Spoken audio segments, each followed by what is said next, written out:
pós-graduado em direção de empresas, especializado em coordenação de dinâmica de grupos, ele que é consultor com foco em gestão de pessoas há mais de 20 anos e usa a neuropsicologia, que é a ciência que estuda o funcionamento do cérebro. Vamos receber, com muitas palmas, o nosso consultor desta noite, Eduardo Ferraz.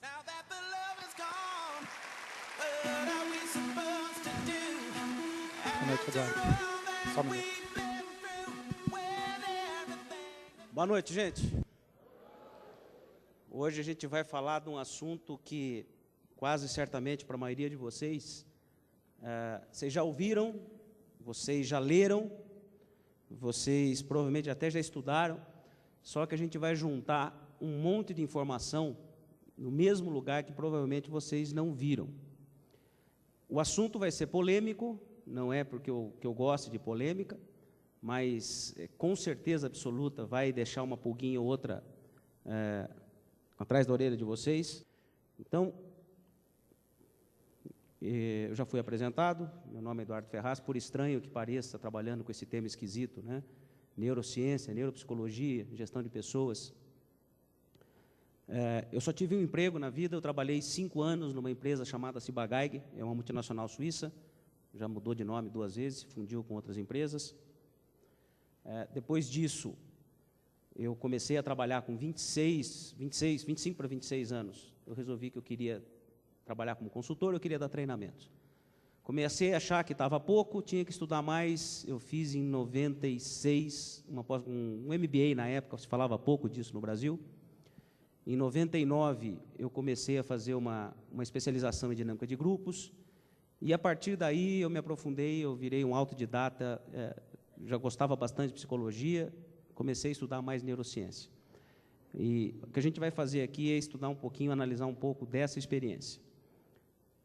Nesses 25 anos, então, 5 anos trabalhando primeiro como agrônomo, depois na área de vendas, depois como marketing, depois trabalhando como executivo, e 20 anos dando treinamentos e consultoria, eu trabalhei fechado. 99% dos treinamentos que eu dava, ou que eu dou até hoje, são contratados por uma empresa. A empresa me contrata, eu vou lá, passo um dia, 2 ou 3, para um grupo de 15, 20, 25 pessoas, 30 no máximo, e ali a gente faz um pinga-fogo. O pessoal espreme bastante e a gente pode aprofundar a teoria. Aqui nós vamos fazer diferente. Depois me lembrem no final, se eu esquecer, de explicar para vocês o que é PVA. Já ouviram falar desse termo ou não? PVA? Já ouviram falar de PhD? MSC? Outros? PVA é um título diferente. Depois me lembrem de comentar isso com vocês. São mais de 30 mil horas de prática deliberada, me lembrem de explicar isso também, em treinamentos e consultorias. O que é prática deliberada? Toda vez que a gente termina uma tarefa no trabalho, seja qual for, e a gente para pensar o que deu certo nesse trabalho. Quando a gente acerta, a gente faz muito bem feito o trabalho, termina uma venda, fecha um negócio, dá uma boa consultoria, ou faz uma boa operação, ou atende bem o cliente. Quando a gente analisa por que fez bem feito, isso é prática deliberada. Quando a gente estuda por que não foi bem feito, isso é prática deliberada. Prática deliberada é tudo aquilo que a gente pensa, estuda e treina antes de fazer o próximo trabalho.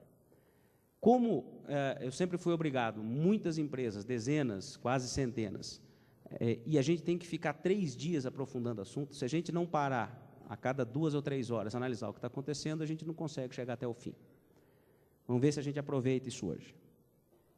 O tema hoje, gestão de pessoas com foco em resultados. Aqui eu vou me propor a esclarecer 4 perguntas. 4 perguntas. Essas perguntas eu demoraria, em média, 4 horas para responder cada uma delas, dando alguma profundidade, então seria um assunto para mais ou menos 2 dias. Eu me proponho a fazer em 1h15. Então, o que eu costumo demorar 4 horas, eu vou demorar 15 minutos em cada assunto. E o objetivo é óbvio, eu não tenho tanta pretensão assim, não é esgotar o assunto, eu querer explicar coisas tão complicadas, mas dar subsídio, dar uma base para vocês, quem gostar do assunto, poder se aprofundar. As 4 perguntas são: primeira, o que é personalidade? Todo mundo se pergunta direitinho, qual a definição prática? Vou tentar ser o mais prático possível. Personalidade muda em adulto? Quanto por cento? Segunda pergunta: o que é que funciona melhor? Focar o que eu tenho como ponto forte, dar mais ênfase para o que eu tenho em pontos fortes da minha personalidade? Ou será que dá mais resultado consertar ponto fraco? O que vocês acham? Boa pergunta, né? Terceira pergunta que eu vou ajudar a aprofundar e depois vocês vão entrar mais fundo. Sucesso tem mais relação com talento ou tem mais relação com esforço? As pessoas bem-sucedidas, muito bem-sucedidas, elas são bem-sucedidas porque elas têm um talento acima da média ou porque elas se esforçam acima da média? E quarta e última: o que é essencial para gerir pessoas e obter melhores resultados? Quando eu digo essencial, é o mínimo do mínimo do mínimo, o básico para a gente obter melhores resultados através da gestão de pessoas. São essas 4 perguntas. O primeiro livro chama-se Repensando o Cérebro. Quem aqui tem filho ou filhos com menos de 10 anos? Levante a mão, por favor. Bastante gente. Vocês vão adorar esse livro. O que tem de interessante nesse livro? Explicado por um cientista, mas um cientista que fala para leigos. Ele simplifica um assunto extremamente complicado, que é a tal da neurociência. Ele simplifica esse negócio, essa tal da neurociência, e transforma numa coisa relativamente fácil do leigo entender. Por que as crianças têm personalidades, gêmeos idênticos, por exemplo, nascidos e criados, são gêmeos univitelínicos e criados pelo mesmo pai e pela mesma mãe? Por que com 3, 4 aninhos de idade eles já têm personalidades tão diferentes? Por que um sai mandão e o outro sai bonzinho? Por que um chora já nos primeiros 6 meses, é uma criança berrona, e a outra que nasceu, gêmeo idêntico, não é? Por que irmãos, numa mesma família, são tão diferentes? É uma visão da neurociência, muito bacana. E aí, quem está pensando assim, eu não tenho filho, serve para mim? Serve bastante, porque vai ajudar a entender a sua personalidade. Segundo livro. Quem trabalha, quem é profissional liberal aqui? Levanta a mão. Não tem empresa, trabalha por conta? Levanta a mão. Esse livro, em especial, vai servir para todo mundo, mas em especial quem é profissional liberal vai aproveitar bastante. O nome é Descubra Seus Pontos Fortes. O autor desse livro é o Marcus Buckingham. Esse cara é presidente do Instituto Gallup nos Estados Unidos. Ele demorou 25 anos pesquisando, são 2 milhões de pessoas entrevistadas, e ele chega a algumas conclusões, tentando explicar o seguinte: o que gente bem-sucedida faz para ser melhor que a média das pessoas? Entrevistando 2 milhões de pessoas no mundo inteiro. É muito bacana, quem trabalha com gestão de pessoas vai adorar esse livro, quem está começando a carreira vai gostar mais ainda. Quanto mais novo, quanto menos idade a pessoa tiver para ler esse livro, vai aproveitar mais. Fora de série. Esse é outro grande livro. Esse livro explica, de maneira também muito bem-humorada, bem simples, por que pessoas geniais viraram esses gênios. O que o Mozart fez para virar o Mozart durante a vida. O que o Bill Gates fez durante a vida dele para virar o Bill Gates com 30 anos de idade. O que os Beatles fizeram para serem tão famosos e terem tanto sucesso. O que o Michael Jordan fez jogando basquete, o que músicos famosos fizeram, ginásticas, nadadores, matemáticos, enxadristas, o que esses caras fizeram para se transformarem em gênios, serem considerados gênios. Quarto livro, Desafiando o Talento. Quem não gosta muito de ler, eu sugiro ler os 4, quem não gosta muito de ler, leia esse aqui, é o mais bacana de todos. Esse aqui junta explicações dos outros 3, esse livro saiu agora, faz 1 mês e pouco. Você não consegue desgrudar, quem começa a ler esse livro não desgruda. O nome é Desafiando o Talento, mitos e verdades sobre o sucesso. Vai falar o tempo inteiro de gestão de pessoas com foco em resultados, não é esse o nome que ele dá, mas ele explica como gente comum virou gente super bem sucedida e como é que faz para virar. Não tem nada, nenhum desses 4 livros tem traço de autoajuda, não tem nada de autoajuda, é tudo ciência aplicada. Vamos para a definição. Personalidade, primeiro vamos lá para a parte chata. Personalidade é a resultante da interação da genética com o meio, manifestada através dos comportamentos. Está muito complicado, vamos simplificar essa história. A personalidade é a soma de todos os comportamentos que a gente tem na vida. Se a gente juntar todos os comportamentos, é a nossa personalidade. Quantos comportamentos formam a personalidade de uma pessoa comum? Eu vou dar um exemplo aqui, o que é um comportamento? Comportamento é um troço que eu tenho, quem tem 30 anos. Comportamento é um negócio que você tem desde os 18, 20, aliás, é bem antes, mas com 18, 20 está estável. Com 25 você tem isso também, com 30 você é assim. Provavelmente com 50 ou com 60 você vai continuar sendo. Muito próximo. Vamos dar um exemplo. A extroversão é um comportamento ou não? A pessoa extrovertida. Quem que é extrovertido aqui? Levanta a mão. Extrovertido, animado, sociável, falante. Gosta de relacionamento. Levanta a mão alto. Esse é um comportamento. Vocês têm esse comportamento provavelmente desde os 10, 12 anos de idade. Com 20 vocês tinham também, tem com 25. E se tiver velhinho com 80, 90 anos, vai continuar tendo.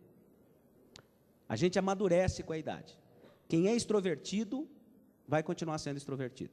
O que é o extremo oposto da extroversão? É a introversão. As pessoas introvertidas são pessoas mais fechadas, mais caladas, mais tímidas, mais quietas. Quem é assim? Levanta a mão. Alto. Atenção para a boa notícia, vocês vão morrer assim. Qual é a má notícia? Não tem. É assim mesmo.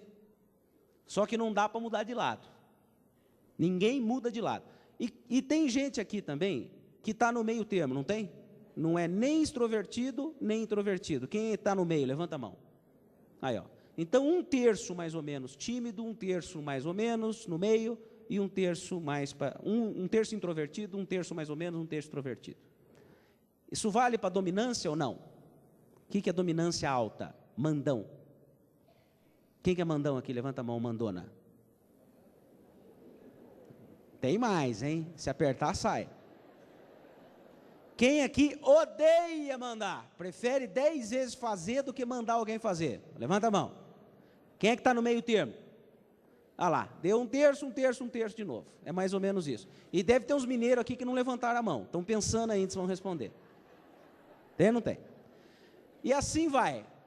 Para paciência e para impaciência, para capacidade de fazer detalhes e não gostar de fazer detalhes, a sexualidade, time de futebol. Querem ver uma coisa? Não vou entrar em polêmica aqui tão cedo. Quem torce para algum time, não precisa falar qual, quem torce para algum time de futebol, mas torce, acompanha, não é que torce uma vez por ano, levanta a mão direita alto e mantenha levantada. Eu vou fazer uma pergunta. Eu vou fazer uma afirmação. Vocês que levantaram a mão, têm esse mesmo time desde os 8 anos de idade. Quem concordar, levanta a outra mão. Olha em volta, 100%. Podem olhar. Por quê? Time de futebol também é estrutural. A gente não consegue, mas o meu time é uma droga, pode tentar mudar de time. A gente consegue mudar de time depois de adulto? Ah, mas eu faz 1 ano que eu não assisto o jogo. Continua torcendo para o mesmo time. É isso ou não? Não muda. Você já viu o mandão virar submisso? Eu fiz um curso, fiz uma maranata, voltei um doce. Dura 2 dias. No terceiro começa a dar coice. É ou não é? Curso, como aprender a falar em público? E vai um tímido, introvertido, quieto lá, morre de vergonha o curso inteiro. Acaba o curso de 1 semana, ele virou extrovertido. Alguém conhece isso? Alguém assim?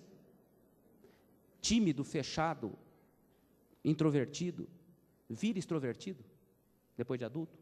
Eu não falei parecer extrovertido em alguns momentos, eu falei passar a ser. E se tomar umas pingas? Não vale, porque altera o comportamento e volta a ser o que sempre foi. Você já viram algum extrovertido depois de adulto? Como é que é extrovertido? Extrovertido, animado, sociável, falante. Virou tímido.